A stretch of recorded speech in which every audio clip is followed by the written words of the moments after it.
시험에 들지 않게 일어나 기도하라는 제목으로 누가복음 22장 후반부 말씀을 같이 나누도록 하겠습니다. 6월절 만찬 자리에서 베드로의 좌절 실패를 말씀하신 예수님은 교회 안에서 다스림이 아니라 섬김을 강조하셨다는 사실을 상기해야 합니다. 이 섬김의 이유는 다른 데 있지 않고 예수 그리스도의 말씀 진리를 전하기 위해서입니다. 35절 예수님은 제자들에게 말씀을 합니다.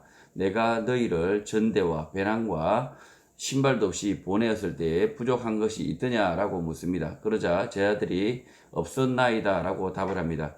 예수님은 제자들을 보낼 때 전대와 배낭, 신발 없이 가라고 하셨고 복음을 받은 사람들의 집에 머물며 가르쳤던 것을 기억하게 한 것입니다. 그러나 이 좋았던 시절은 곧 끝이 납니다. 예수의 제자들이 복음을 전하면 이제 옥에 갇히고 죽임을 당할 것입니다.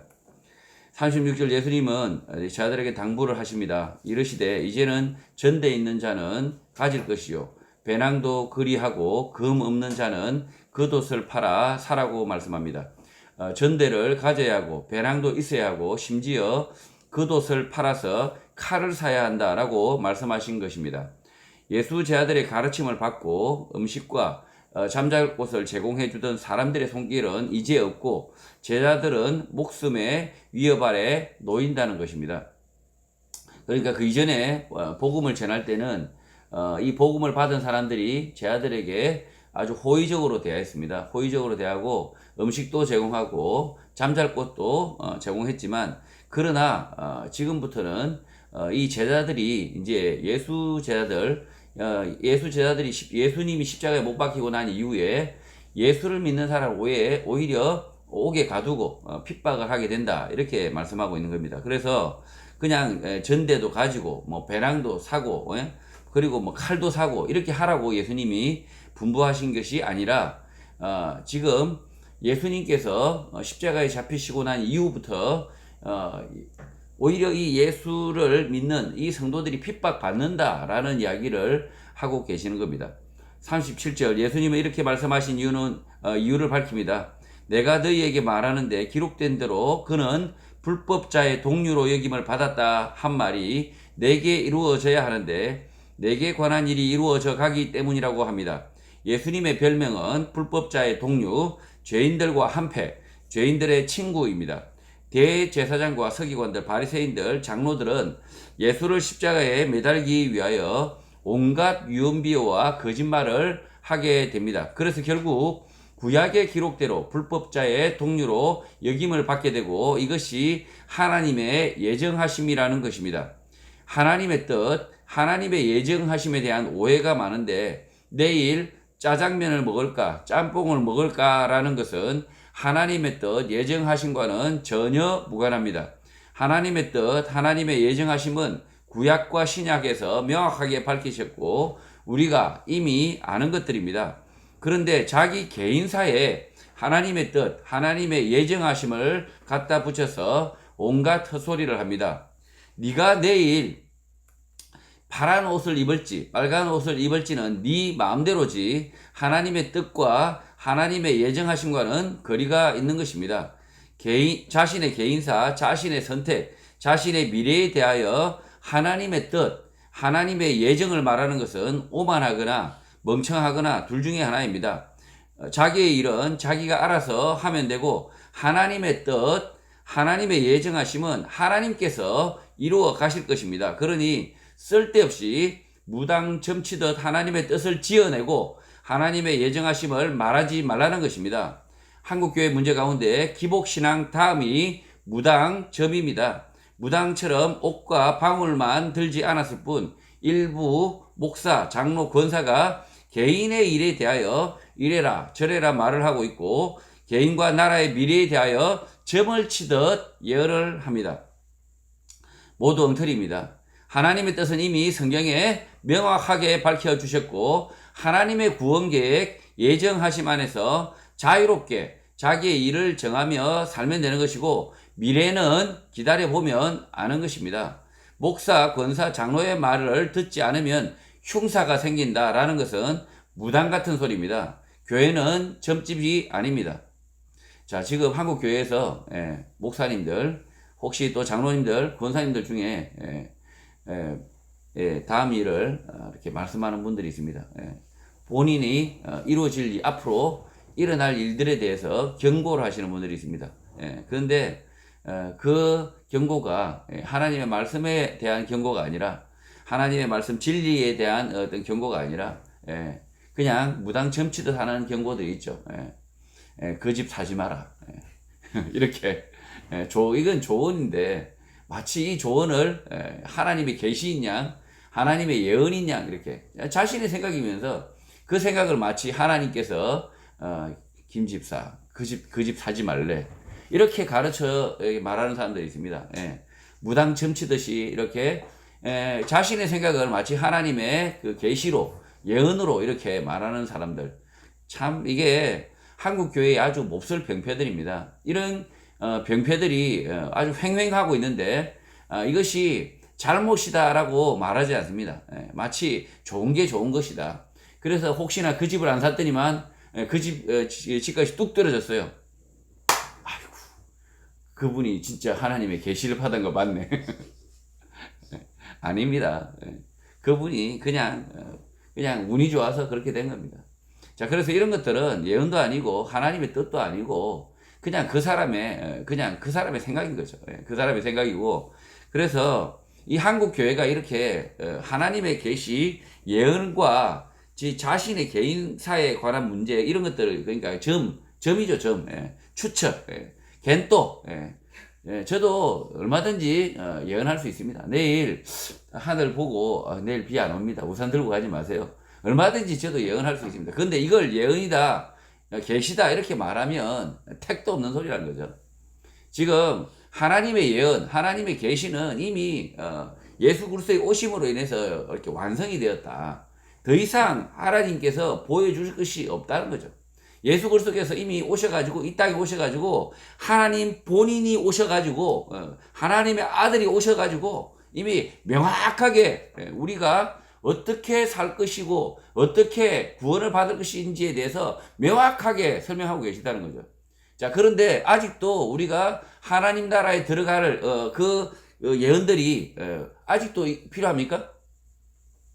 우리가 아직도 우리가 구원받을 어떤 예언이 필요합니까? 아닙니다. 예수 그리스도께서 오셔가지고 온전하게 성취하셨다. 단번에 성취하셨다. 단회적으로 이미 하나님의 그 구원의 역사, 예언, 하나님의 뜻, 이것은 이미 성취가 되었다. 그러니 앞으로 예수 그리스도 이후로 모든 사도와 성도들을 예언자라 부르는 사람이 없습니다. 예언자라 부르는 사람이 없고, 성경에서 번역할 때 예언자 이렇게 부르던 사람들은 사실은 어드바이저, 그러니까 조력자. 얼마든지 제가 조력할 수 있죠. 김 집사님, 너무 밤 12시까지 막 새벽 3시까지 그냥 밤새 게임하지 마시고 일찍 주무세요. 이런 것을 예언이라고 하지 않습니다. 그냥 조언일 뿐인 거죠. 조언일 뿐입니다.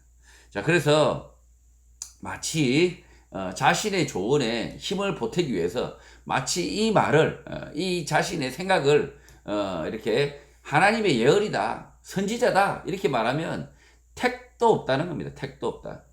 38절 이 말씀을 들은 제 아들이 말을 합니다. 주여 보소서, 여기 금 둘이 있나이다 라고 하니 예수님께서 족하다, 됐다라고 말씀을 합니다. 예수님은 진짜 겉옷을 팔았으라도 금을 사서 자기 목숨을 지켜라 라고 말씀을 하신 것일까요? 아닙니다. 이제까지 우호적이었던 사람들이 곧 예수 제자들에게 적대적일 것이다 라고 말씀을 하신 것이지, 칼을 들고 싸워라 라고 말씀한 것이 아닙니다. 그럼에도 불구하고 제자 몇이 눈치 없이 여기 칼 2자루가 있습니다 라고 말을 한 것입니다. 그러니 예수님께서 족하다, 됐다 라고 말씀한 것입니다.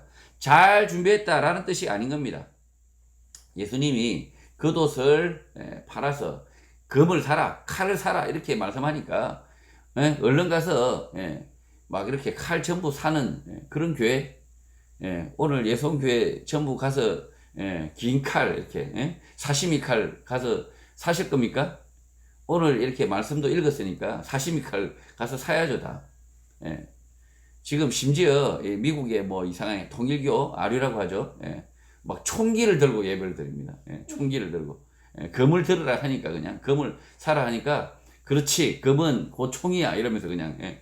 그냥 뭐 이렇게 모든 교인이 총을 들고 예배를 드립니다. 이게 예수님의 말씀을 이 문맥을 쫓아서 읽어야 되는데 문맥을 쫓아서 들어야 되는데 이렇게 곡해를 한다는 거죠. 곡해를 하고 엉터리로 듣는다는 거죠. 39절 예수님이 유월절 만찬 이후 밖으로 나가게 됩니다. 그리고 습관을 따라 감난산에 가셨고 제자들도 따라갔다고 기록합니다. 이 구절을 보면서 기도는 습관적으로 해야 한다라고 가르치는 교회가 있습니다. 한국인의 정서를 따라 지성이면 감천이다 라는 말을 굳게 믿고 있는 것 같습니다. 그러나 그렇지 않습니다.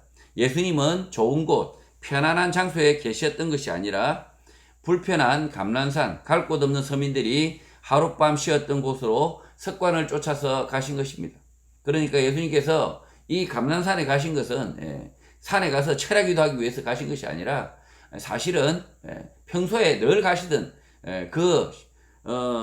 이렇게 편안한 잠자리 아주 그냥 예루살렘 이 성 안에 여관도 있었지만 그 당시에도 여관도 있고 그냥 가정집도 있고 하지만 그러나 예수님께서 다른 사람에게 폐를 끼치지 않고 그리고 일반 서민들이 갈 곳 없는 서민들이 그냥 하룻밤 쉬던 곳 그러니까 감난산에서 그냥 가셨다는 거죠. 예, 기도하러 가셨다는 게 아니라는 겁니다. 그러나 예수님께서 그 감난산에서 마지막 날은 오히려 거기서 기도를 하신다. 이게 지금 이 뜻이지. 거기서 이렇게 우리가 이제 큰 대소사가 있으면 산에 가서 이렇게 불공을 드리듯이 마치 치성을 드리듯이 산에서 철야 기도를 해라. 이렇게 가르치신 것이 아니라는 것입니다. 40절 그곳에 이르러 그들에게 유혹에 빠지지 않게 기도하라라고 말씀을 하십니다. 그 이유는 오늘 밤 예수님께서 붙잡혀 가시는 큰 일을 겪으실 것이기 때문인데 다른 유혹 때문이 아닌 것입니다. 이 다른 유혹 때문이 아니라 이렇게 예수님이 붙잡혀 가시는데 제자들이 도망을 가죠. 심지어는 벗은 몸으로 도망을 갑니다. 벗은 몸으로 도망을 가는 그런 제자도 이 복음서를 보면 기록이 나와 있습니다. 차마 자신들이 부끄러워서 누구라고 이렇게 기록을 하고 있지 않지만 그러나 벗은 몸으로 도망하는 제자들도 있다. 예수님은 기도를 부지런히 해야 한다라는 경고를 하시기 위해서 붙잡혀 가시지 않습니다. 제자들이 기도를 해야 하는 이유는 예수님이 예언한 대로 곧 십자가에 달려 죽으시는 그 일을 겪으시기 때문입니다. 예수님이 끌려가는 일이 생길 때 예수 제자들은 앞서 예수님이 말씀하신 것을 되새겨야 하고 그 구원의 약속이 성취된다, 하나님의 뜻이 이루어진다라는 믿음의 생각을 했어야 하는 것입니다. 그러나 제자들은 그렇게 못합니다. 자신의 뜻대로 하고 싶어하는 유혹에 빠져 칼로 종의 귀를 치는 등 못난 일, 쓸데없는 일을 하는 것입니다. 하나님의 뜻이 이루어지길 기도하라는 예수님의 말씀을 이해하지 못하고 그냥 그 쏘고바람으로 도망을 가는 그 유혹에 빠지는 그래서 그런 일이 벌어지게 되는 것입니다. 41절 예수님은 그들을 떠나 돌 던질 만큼 가서 무릎을 꿇고 기도를 합니다. 42절 그러나 아버지여 만일 아버지의 뜻이거든 이 잔을 내게서 옮기시옵소서. 그러나 내 원대로 마시옵고 아버지의 원대로 되기를 원하나이다 라고 기도를 합니다. 기도는 염불과 다르고 치성과도 다른 것입니다. 하나님의 뜻을 깨닫고 그 뜻에 순종하는 것이 기도입니다. 예수님의 기도에서 이러한 점은 명확하게 드러납니다. 기도는 하나님의 뜻을 헤아리고 그 뜻을 쫓아 살기 위한 몸부림입니다. 그런데 이 기도에 대하여 오해를 자주 합니다. 자신의 소원을 성취하기 위하여 몸부림치는 것이 당연한 듯하고 자신의 필요를 위하여 자주 기도를 합니다. 그러나 이러한 기도는 올바른 기도가 아닙니다. 바른 기도는 하나님의 뜻, 진리를 쫓아서 살기 위하여 하는 것입니다. 자신의 욕망, 거짓을 쫓아서 하는 기도는 기도가 아닙니다. 자, 지금 예수님께서 오늘 지금 잡혀가시는 그 밤에 이 기도를 이렇게 보고 많은 교회에서 기도는 이렇게 해야 된다라고 기도에 대해서 가르치지만 이 기도가 자주 해서 되는 것이 아니고 자주 하라고 가르치신 것도 아니고 매일 하라고 가르치신 것도 아니고 기도는 우리의 욕망을 성취하기 위한 그 도구가 되어서는 안 된다. 우리가 이 진리를 품고 성도가 당연히 예수 그리스도의 진리 말씀을 품고 그 말씀을 성취하기 위해서 열망하는 것, 그러니까 우리가 그 성취하기 위해서 일을 하는 것, 그것이 기도다라고 이야기하고 있는 겁니다. 우리가 하나님의 뜻, 하나님의 공의, 하나님의 정의, 하나님의 자유를 이 땅에서 성취하기 위해서, 이 땅에서 자유를 가져다 놓기 위해서 노력할 때 그 성도에게 그 노력하는 성도의 모습이 기도다라고 이야기하고 있다는 거죠. 하나님이 지금 우리에게 주신 명령, 복음, 진리, 이것을 우리가 그것을 쫓아서 살려고 노력하는 것, 그것이 기도라고 하지. 내일 짜장면을 맛있게 먹기 위해서 재료를 어디서 그렇게 신선한 곳에서 이렇게 찾을까? 뭐 이렇게 하는 것을 이렇게 기도라고 하지 않는다는 거죠. 막 이렇게 어떤 신선한 재료가, 어떤 맛있는 재료가 있을까라고 곰곰이 생각하면서 주여 맛있는 양파를 주시옵소서, 이렇게 뭐 기도한다는 것은 이건 기도가 아니다. 그건 기도라고 하지 않는다라고 다시 한번 저는 말씀드립니다. 그래서 기도는 진리를 내 가슴에 품고 그 진리를 쫓아서 살려고 하는 그 성도 그 자체가 기도라는 거죠. 그 성도가 기도라는 거죠. 지하철에 있는 그 성도가 기도라는 거죠. 그리고 그 직장에서 그 일을 하고 있는 그 성도가 그 자신이 기도라는 거죠. 43절, 이 기도를 하자 천사가 하늘로부터 예수께 나타나 힘을 더하더라라고 합니다. 예수님은 자신의 육체를 들여 하나님의 뜻을 성취할 것인데 천사가 힘을 더하는 것입니다. 예수님은 하나님의 뜻을 성취하기 위해서 이 자리에 계시는 거죠. 그 뜻을 성취하기 위해서 고뇌하고 계십니다. 그 예수 그리스도, 그 예수님의 이 기도를 이 천사가 뜻을 더하기, 힘을 더하기 위해서 천사가 함께한다, 이렇게 기록하고 있는 거죠. 44절, 예수님께서 힘쓰고 애써 더욱 간절히 기도하니 땀이 땅에 떨어지는 핏방울 같이 되었다고 합니다. 예수님은 십자가를 앞에 두고 하나님의 뜻을 성취하기 위하여 간절히 기도하신 것이고 그 결과 누가의 눈에 땀이 떨어지는 것이 보였는데 핏방울처럼 보였다는 것입니다. 45절, 기도 후에 일어나 제자들에게 가니 제자들은 슬픔으로 인하여 잠든 것을 보게 됩니다. 병든 자들을 낫게 하시고 오병이의 기적을 베푸시던 예수님이 갑자기 무력하게 잡혀간다, 십자가에 달려 돌아가신다라는 말씀을 하시고 기도를 하고 있으니 제자들은 슬픔에 빠진 것입니다. 그러니까 예수님께서 능력, 기적을 베푸시던 그 예수 그리스도께서 무력하게 잡혀서 돌아가신다, 그렇게 말씀하고 있고 그 고뇌에 찬 기도를 하고 계시니 제자들은 이내 무력감에 빠지고 슬픔에 빠진 거죠. 지금 당장 집에 톡 깨야 되나, 아니면 지금 어떻게 해야 되나, 이 혼란 속에 빠져 있었고요. 제자들은 아주 슬픔에 빠져 있었던 것입니다. 제자들은 대제사장이 칼을 피하기 위하여 도망을 치고 싶은 유혹을 그나마 이겨내고 그 자리를 지키며 슬픔에 빠져든 것입니다.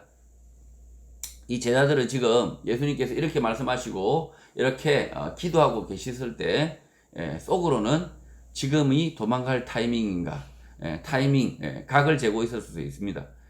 도망가고 싶은 마음이 굴뚝이었겠죠. 왜냐하면 이 제자들도 바보가 아니었기 때문에 대제사장과 서기관들이 예수를 죽이려고, 예수 제자들을 죽이려고 할 수도 있겠다라고 그들도 생각을 했다는 거죠. 그래서 이 지금 도망가기냐, 아니면 어떻게 해야 되냐, 이 혼란에 빠져서 고뇌에 차 있었다는 거죠. 자, 예수님은 십자가에서 죽으시고 이 구원의 사역의 완성을 위해서 고뇌하셨지만 제자들은 도망을 갈까, 어떻게 할까, 이렇게 고뇌에 빠져 있었다는 거죠. 46절, 예수님은 잠든 제자들에게 어찌하여 자느냐, 시험에 들지 않게 일어나 기도하라 라고 말씀을 하십니다. 제 아들이 잠들지 않아야 하고 기도해야 하는 이유는 오늘 밤이 역사적 순간 예수님께서 구약의 예언대로 잡히시는 날이기 때문입니다. 제 아들은 예수님의 말씀을 상기하며 잡히시는 것을 지켜봐야 하는 정인들이기 때문입니다. 그러니까 도망가지 말고 예수님 곁에서 지켜봐야 되는 정인들이라는 거죠. 깨어서 군인들과 싸워야 하는 것이 아니라 예수님이 구약의 예언대로 잡히시어 십자가에서 돌아가시고 부활하시어 그리스도가 된다는 사실을 눈으로 지켜봐야 된다는 것입니다. 그러니까 예수 제자들이 칼을 갈아가지고 오는 사람들하고 맞서 싸워야 되기 때문에 기도해야 되는 것이 아니라 그들에게 예수 제자들에게 주신 임무는 뭡니까? 예수 그리스도가 하나님의 아들이시고 메시아 되시고 우리를 위해서 십자가에 달려 죽으셨다라는 정인된 삶을 이 제자들에게 요구하셨기 때문에 그들이 자지 말고 그렇게 지켜봐야 되는 그 이유, 그것은 다른 것이 없었다는 거죠. 제 아들이 이날 잠들면 왜 시험에 드는지는 뻔합니다. 예수 그리스도의 잡히심과 십자가 죽음과 부활의 의미를 까맣게 잊어버리기 때문입니다. 47절 예수님이 말씀하실 때에 한 무리가 오는데 열둘 중에 하나인 유다라 하는 자가 그들을 앞장서 오게 됩니다. 가룟 유다가 무리를 이끌고 온 것입니다. 48절 밤중에 가룟 유다가 예수께 입을 맞추려고 가까이 하는데 예수님은 유다야 내가 입맞춤으로 인자를 팔려고 하느냐라고 말씀을 하십니다. 밤중이었고 감람산에 쉬고 있는 사람이 많아서 누가 예수님인지 알 수 없는 상황에서 가룟 유다가 예수님을 지목하는 역할을 한 것입니다. 49절 그러자 예수님의 주위 사람들이 그 된 일을 보고 예수님에게 주여 우리가 칼로 치리이까? 라고 묻습니다. 누가가 밤중이라 누군지 잘 알 수 없었지만 요한은 칼을 차고 있었던 사람이 베드로라고 말하고 있습니다. 그러니까 이 지금 누가복음에서는 누구인지는 밝히지 않고 있지만 요한복음에서는 베드로다라고 이렇게 적시를 하고 있습니다.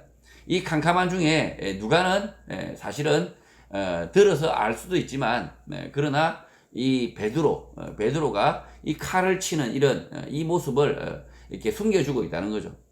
차마 우리 베드로 형님이 부끄럽게 이렇게 칼질을 쓸데없는 짓을 한 것을 숨겨주고 있다.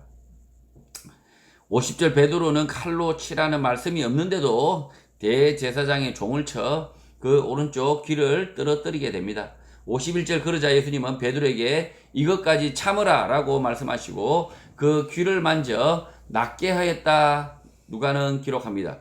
칼로 대제사장의 종을 죽이려고 하였으나 칼 솜씨가 형편없는 베드로는 종의 귀를 치는 부질없는 일을 한 것입니다.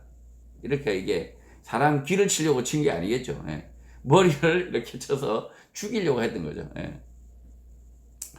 열정만을 가지고는 아무것도 할 수 없다라는 사실을 명확하게 보여주는 장면입니다. 차라리 베드로가 칼싸움 연습이라도 했었으면 그냥 종의 목을 쳤을 거 아닙니까? 그런데 칼날도 형편없었고 자 그리고 심지어 이 제대로 이렇게 칼도 제대로 모질로가 단박에 이렇게 목숨을 끊을 수도 있었는데 그렇지 않고 서투르게 기만 이렇게 베는 이런 어설픈 장면을 보여주는 거죠. 시험에 들지 않도록 깨어 기도하라라는 것은 결국 예수님이 이 땅에 오신 이유 예수님의 말씀을 되새겨 그 일의 정인이 되면 될 일이었지 칼로 대제사장의 종의 귀를 칠 일은 아니었던 것입니다.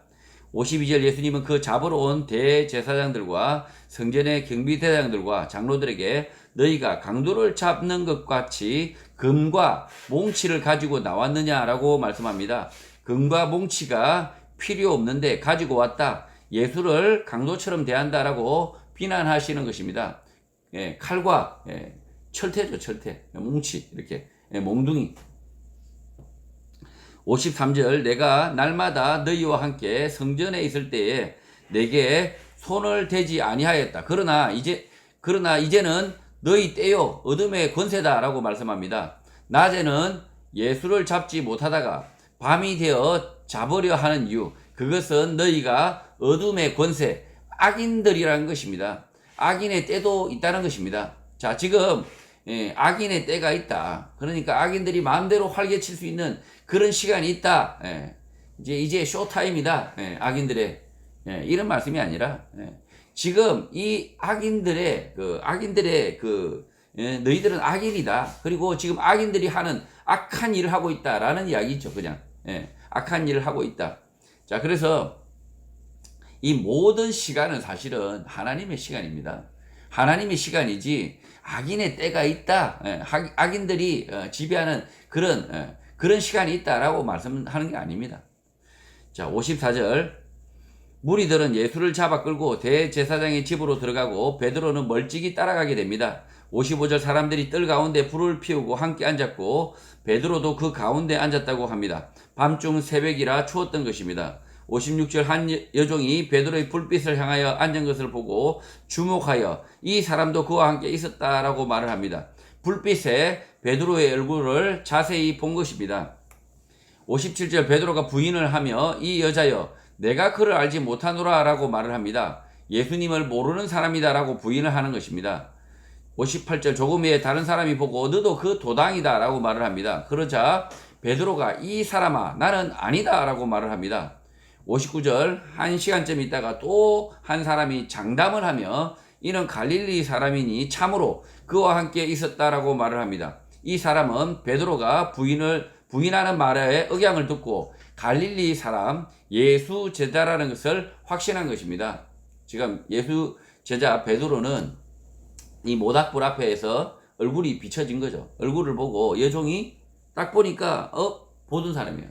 그래서 이 예수 제자 베드로의 얼굴을 보고 예수 제자다 이렇게 이야기하니까 아니라고 막 부인을 하죠. 부인하면서 이렇게 말을 하죠. 이 말을 하니까 이 억양, 갈릴리 이 사투리, 우들 아니에요, 뭐 이렇게 했다는 거죠, 그죠? 그러니까 이 말투를 딱 듣자마자 이 마지막 사람은 그 억양 보니까 그 충청도 사람 맞네, 갈릴리 사람 맞네, 예수 제자 맞잖아 이렇게 이야기하는 거죠. 확신을 한 겁니다. 60절. 베드로가 이 사람아 나는 내가 하는 말을 알지 못하겠다라고 말을 할 때 닭이 곧 울게 됩니다. 61절. 그리고 예수님이 베드로와 마주보고 눈이 마주치게 됩니다. 베드로는 주의 말씀 곧 오늘 닭 울기 전에 내가 3번 나를 부인하리라 하심이 생각나서 62절. 밖에 나가서 심히 통곡을 하게 됩니다. 베드로의 통곡은 예수님을 따르겠다는 자신의 결심, 자신의 의지가 죽음의 위험 앞에서 쉽게 무너지는 것을 발견했기 때문입니다. 또 예수님께서 베드로가 3번 자신을 부인할 것을 예언하실 때 그렇지 않다. 제자들 가운데서 자신이 어떻습니다. 라고 생각으로 교만했던 것입니다.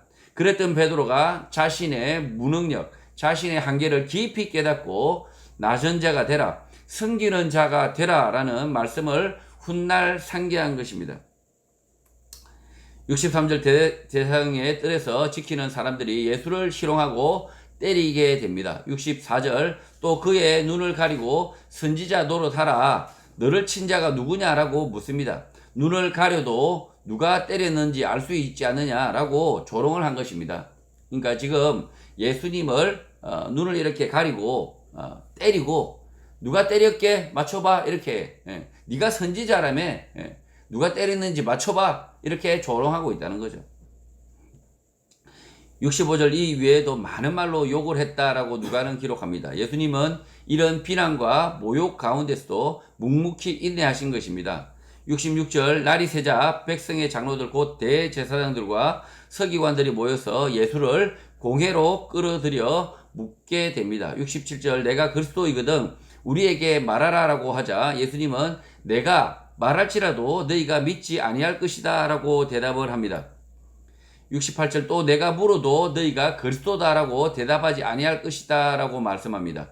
그들은 말을 해도 믿지 않을 것이고 예수님의 행적과 설교를 들은 자가 그 가운데 있었음에도 불구하고 한 사람도 예수가 그리스도다라고 말할 사람이 없다는 것입니다. 69절 그러나 이제부터는 인자가 하나님의 권능의 우편에 앉아서 있을 것이다 라고 말씀합니다. 내가 메시아다 그리스도다 라는 말씀을 하지 않으시고 하나님의 권능의 우편에 앉아 있을 것이다 라고 답변한 것입니다. 70절 그러자 모두 함께 그러면 내가 하나님의 아들이냐 라고 묻게 됩니다. 예수님이 대답을 하시는데 너희들이 내가 그라 라고 말하고 있다 라고 합니다. 그들의 입에서 내가 하나님의 아들이냐라고 묻고 있지만 이 물음은 당시 유대인들이 하나님을 경외한다고 생각하며 차마 하기 싫었던 말입니다. 그러니까 여호와 하나님 같은 말은 너무나 이 경외하기 때문에 그 여호와 하나님의 그 이름을 부르려고 하지 않았던 그 당시의 상황, 말을 입에 올리지 않으려고 했던 그 상황을 말하고 있는 겁니다. 자, 71절 그들이 어찌 더 증거를 요구하리오라고 말을 합니다. 그 이유는 우리가 친히 그 입에서 들었다라고 합니다. 예수님은 하나님의 아들을 참칭한다라는 제목으로 죽이려고 합니다. 그러나 이 공회에서는 이런 이유로 사람을 죽일 권한이 없었습니다. 그래서 빌라도 법정으로 다시 끌고 가게 됩니다. 로마 그들이 싫어하는, 그들이 미워하는 빌라도 법정으로 끌고 간다는 거죠. 예. 그때 당시에 그 우리가 미워했던 일본 순사들한테 끌고 간다는 거죠. 성도 여러분, 예수님은 하나님의 아들이시다라는 사실을 전한 제자들 또한 권력의 위협 아래서 죽음의 공포 아래서 믿음을 지켜내었습니다. 오늘 시대에도 권력의 위협, 죽음의 공포가 늘 상존하지만 그럼에도 불구하고 예수가 그리스도다, 하나님의 아들이다라는 복음을 지켜 영원한 나라, 하나님 나라에 들어가는 성도가 되시기를 주님의 이름으로 축복합니다.